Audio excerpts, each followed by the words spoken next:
Hi மக்களே, praise the Lord. Actually ரீசெண்டாக ஒருத்தவங்க என்கிட்ட ஒரு விஷயம் சொன்னாங்க. என்னன்னா, பிரதர் வாழ்க்கையில் இப்போதான் பிரதர் நான் ஒரு காலை முன்னாடி எடுத்து வைக்கிறேன். இப்போதான் என் வாழ்க்கையில் ஒரு விஷயம் நல்லதா பண்ணலாம், முன்னேறலாம்னு நினைக்கிறேன். ஆனால் எனக்கு நெருங்கிய உறவுகளாக இருக்கவங்க, எனக்கு என்னுடைய ஹார்ட்டுக்கு க்ளோசஸ்டாக இருக்கிற பீப்புளை என்ன பண்ணுறாங்கன்னா, பொறாமப்படுறாங்க, பொச்சரிக்கிறாங்க, ஏட்டா போட்டிக்கு அவங்களும் ஏதாவது ஒன்று செய்யணும்னு செய்கிறாங்க அப்படின்னு சொல்லி சொன்னாங்க. நான் உங்களுக்கு என்ன ஒரு விஷயம் சொல்ல விரும்புகிறேன் அப்படின்னா, ஒருத்தவங்க நீங்க வளர்றது பிடிக்கல, இல்ல நீங்க செய்யறது பிடிக்கல, ஐயோ இவன் வளர்ந்துருவானோ இல்ல இவன் வளர்ந்துருவாளோ அப்படின்னு சொல்லி நினைக்கிறாங்க அப்படின்னா, அப்படிப்பட்ட ஜனங்கள்ட்ட இருந்து தயவு செஞ்சு விலகியே இருங்க. ஏன் அப்படி சொல்றேன்னா, அந்த பாம்பு இருக்குல்லங்க, இந்த பாம்பு தன் உடம்புல இருக்க தோலை உரிக்கிறனால அந்த பாம்பு அப்படியே ஒரு நல்ல ஒரு பாம்பா, விஷம் இல்லாத பாம்பா மாறாதுங்க.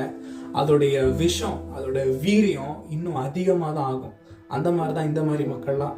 நீங்கள் ஒரு விஷயத்தில் வளரணும், அடுத்த ஒரு வாழ்க்கையில் முன்னேறணும்னு நினைக்கிறப்ப தான் இந்த மாதிரி நபர்கள் உங்களை அழிக்கிறதுக்குன்னே ரெடியாக இருப்பாங்க.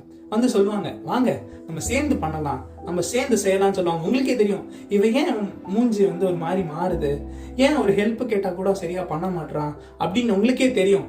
அப்படி ஒன்ஸ் தெரிஞ்சிருச்சுன்னா தயவு செஞ்சு அவங்க என்னதான் கூப்பிட்டாலும் இல்லை என்னதான் அப்ரோச் பண்ணாலும் எதையுமே அவங்கள்ட்ட வச்சுக்காதீங்க. இன்னைக்கு இல்லைனாலும் என்னைக்காவது ஒரு நாள் உங்கள் லைஃப்பில் அவங்க எப்பயாவது உங்களை கீழே தரணும்னா ரெடியாக இருந்துட்டு இருப்பாங்க.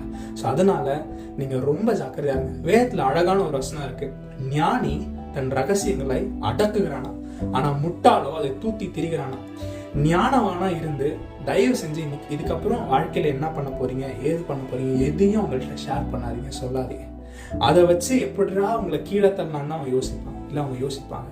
அதனால தான் நான் சொல்றேன், நீங்க முட்டாள் மாதிரி இல்லாம ஞானியா உங்களுடைய பாதையில நீங்க கண்ணியமா போயிட்டு இருங்க.